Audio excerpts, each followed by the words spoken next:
children's abilities to sort of their way that they're going to perceive the world in the future. When you don't call it slave trade, but when you call it Atlantic triangular trade, that's just not getting to, you know, the injustices that this country has overcome to get to where it is now.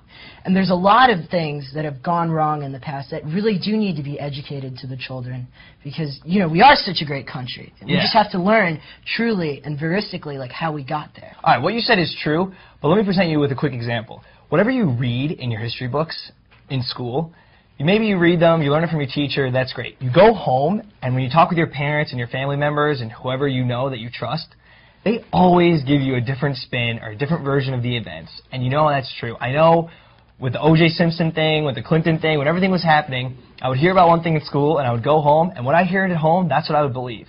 So let's say that these kids in Texas who are now rewriting their history books, if their history books were like the rest of the country and just normal, they would still go home and hear from their parents a totally different version, and that would change their mind anyway. So it's basically just moving the inevitable. I mean, this is going to happen no matter what. Yeah, but I mean, if the changes were necessary, shouldn't all the other 49 states adopt these changes to the curriculum that Texas is adopting?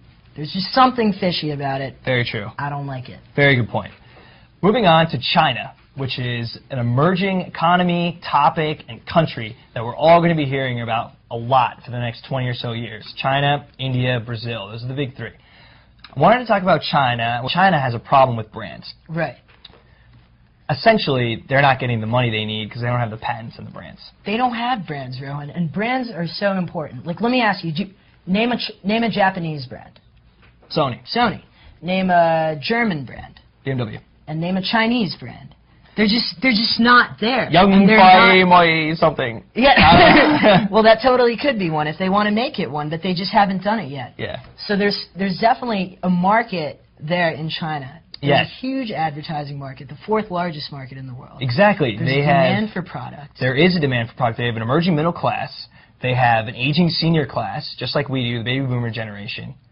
They have a market there for goods, but they just don't seem to capitalize on it. Well, what I want our viewers to understand here is that China is known as the greatest exporter in the world. I mean, they're the #1. But they make 4 cents to $1 on that Nike shoe that you're wearing right now. They should be making 50 cents if they own the brand name. Part of it is their government. Right. They got a communist government, but the economy is run as basically a free economy without trade restrictions or that many tariffs. They're doing what they should be doing economically, but the innovation is just not there. Exactly. They don't have the innovation, and they have, as the article said, started to fund programs to fund innovation. But they need to be acquiring companies so that the innovation will start at the companies. Like you were saying earlier, they acquired Lenovo.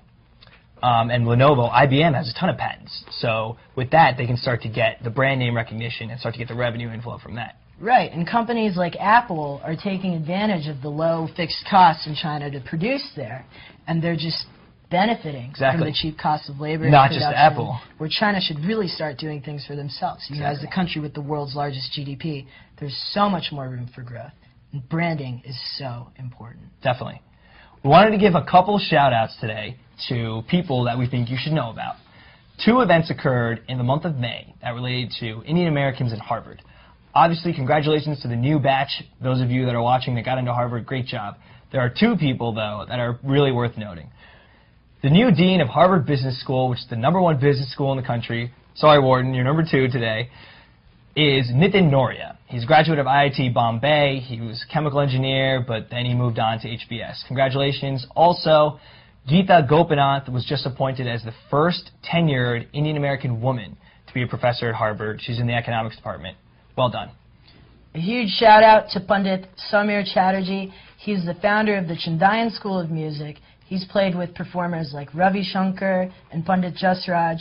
He appeared in the Wall Street Journal for his role in preserving Afghan music. And in the article, it talked about how he's been playing tabla in the caves with, you know, like really high-risk situations. He's even played tabla at gunpoint, and he's played a huge role in preserving this type of music in Afghanistan.